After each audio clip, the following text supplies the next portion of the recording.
ನಮಸ್ತೆ ರಾಯಚೂರು. ಮುತ್ತೂಸ್ ರುಚಿ ಹಬ್ಗೆ ಸ್ವಾಗತ. ಮಾವಿನಕಾಯಿ ಉಪ್ಪಿನಕಾಯಿ ಹೇಗೆ ಹಾಕೋದು ನೋಡೋಣ ಬನ್ನಿ. ಸಮ್ಮರ್ ಸ್ಪೆಷಲ್ ಅಲ್ವಾ, ಆಲ್ರೆಡಿ ಸಮ್ಮರ್ ಮುಗಿತಾ ಬಂತು, ಸ್ವಲ್ಪ ನಾವು ಲೇಟಾಗಿ ಹಾಕ್ತಾಯಿದ್ದೀವಿ. ಮಾವಿನಕಾಯಿನ ಸ್ವಚ್ಛವಾಗಿ ತೊಳೆದುಕೊಂಡು ಸಣ್ಣ ಸಣ್ಣ ಪೀಸ್ ಕಟ್ ಮಾಡ್ಕೊಳ್ಳಿ. ಎಷ್ಟು ಸಣ್ಣದಾಗುತ್ತೋ ಅಷ್ಟು ಸಣ್ಣ, ಚೆನ್ನಾಗಿರುತ್ತೆ, ನೋಡಲಿಕ್ಕೂ ಚೆಂದ, ತಿನ್ನಲಿಕ್ಕೂ ಚೆಂದ. ನಂತರ ಒಂದು ಪಾತ್ರೆ ತಗೊಳ್ಳಿ, ಆ ಪಾತ್ರೆಯಿಂದ ಅಳತೆ ಮಾಡಿಕೊಳ್ಳಿ. ಆ ಪಾತ್ರೆಯಿಂದ 5 ಬೊಗಸೆ ಆಯ್ತಂದರೆ 5 ಬೊಗಸೆ ಆಗಬೇಕು, ಹಂಗಂದ್ರೆ ಲೆಕ್ಕ ಬರುತ್ತೆ. ಅದೇ ಪಾತ್ರೆಯಲ್ಲಿ ಒಂದು ಪಾತ್ರೆ ಪುಡಿ ಮಾಡಿಟ್ಕೊಂಡಿರುವ ಸಾಸಿವೆ ಹಾಗೂ ಉಪ್ಪು, ಮತ್ತು ಯಾರಾದರೂ ಸಬ್ಸ್ಕ್ರೈಬ್ ಮಾಡ್ಕೊಂಡಿಲ್ಲ ಅಂದರೆ ದಯವಿಟ್ಟು ಮಾಡ್ಕೊಳ್ಳಿ, ಸಪೋರ್ಟ್ ಮಾಡಿ, ಏನಾದರೂ ಇದ್ರೆ ಕಾಮೆಂಟ್ ಮಾಡಿ. ನಂತರ ಖಾರ ಪುಡಿ ಹಾಕ್ಕೊಳ್ರಿ. ಎವರೆಸ್ಟ್ ಖಾರ ನಾನು ಯೂಸ್ ಮಾಡೋದು, ತುಂಬ ಚೆನ್ನಾಗಿರುತ್ತೆ, ಟೇಸ್ಟ್ ಸೂಪರಾಗಿರುತ್ತೆ. ನಂತರ 50 ಗ್ರಾಮ್ ಅರಿಶಿಣ, 100 ಗ್ರಾಮ್ ಮೆಂತ್ಯ ಪುಡಿ, 1/2 kg ಬೆಳ್ಳುಳ್ಳಿ, ಅದು ಸ್ಕಿಪ್ ಆಗಿದೆ. ಆಮೇಲೆ ಸ್ವಲ್ಪ ಚೆನ್ನಾಗಿ ಕಲಿಸ್ಕೊಂಡು ಅಗಲವಾಗಿರುವ ಪಾತ್ರೆಯಲ್ಲಿ ಮಾವಿನಕಾಯಿನ ಎಣ್ಣೆಯಲ್ಲಿ ಅದ್ದಿ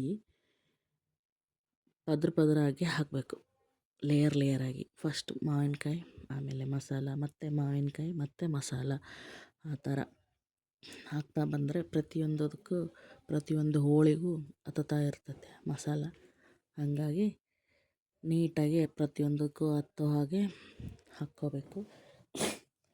ನಂತರ ಅದನ್ನು ಒತ್ತಬೇಕು ಗಟ್ಟಿಯಾಗಿ.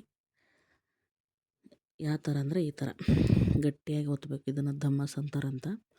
ಇದು ಯಾಕೆ ಒತ್ತಬೇಕು ಅಂತಂದರೆ, ಡೈರೆಕ್ಟಾಗಿ ಎಣ್ಣೆ ಹಾಕಿದರೆ ಲೂಸ್ ಇತ್ತಂದರೆ ಡೈರೆಕ್ಟಾಗಿ ಒಳಗಡೆ ಕೆಳಗೆ ಹೋಗ್ಬಿಡುತ್ತೆ ಎಣ್ಣೆ, ಹಂಗೆ ಹಾಕಬಾರ್ದು. ಇದು ಗಟ್ಟಿಯಾಗಿ ಹೊತ್ತಿತ್ತಂದರೆ ನಿಧಾನವಾಗಿ ಇಳಿತೈತೆ ಎಣ್ಣೆ ಕೆಳಗಡೆ. ಹಾಗಾಗಿ ಈ ಥರ ಒತ್ತಬೇಕು ಅಂತ ಹೇಳಿದರು ನಮ್ಮಮ್ಮ. ನೋಡಿರಿ ಎಷ್ಟು ನಿಧಾನ ಇಳಿಯಕತ್ತೈತೆ. ನಂತರ ನಿಧಾನವಾಗಿ ಕಲಿಸ್ತಾ ಇರಬೇಕು. ಪ್ರತಿಯೊಂದು ಹೋಳಿಗೂ ಖಾರ ಪುಡಿ ಹತ್ತಬೇಕು, ಆ ಥರ ಕಲಿಸ್ತಾ ಇರಬೇಕು. ನಾವು ಕಲಿಸೋದ್ರಲ್ಲಿ ಕೂಡ ತುಂಬ ಇಂಪಾರ್ಟೆಂಟು. ಆಮೇಲೆ ಸ್ವಲ್ಪ ಇದನ್ನು ಶುಚಿಯಿಂದ ಇರಬೇಕು. ಬಾರಿಗೆ ತಟ್ಟೋದಾಗಲಿ, ಬೇರೆ ಏನೋ ಮುಟ್ಟಿ ಇದು ಮಾಡೋಕ್ಕೆ ಹೋಗ್ಬಾರ್ದು, ಯಾಕಂದರೆ ಜಲ್ದಿ ಬೂಜು ಬಂದುಬಿಡುತ್ತೆ.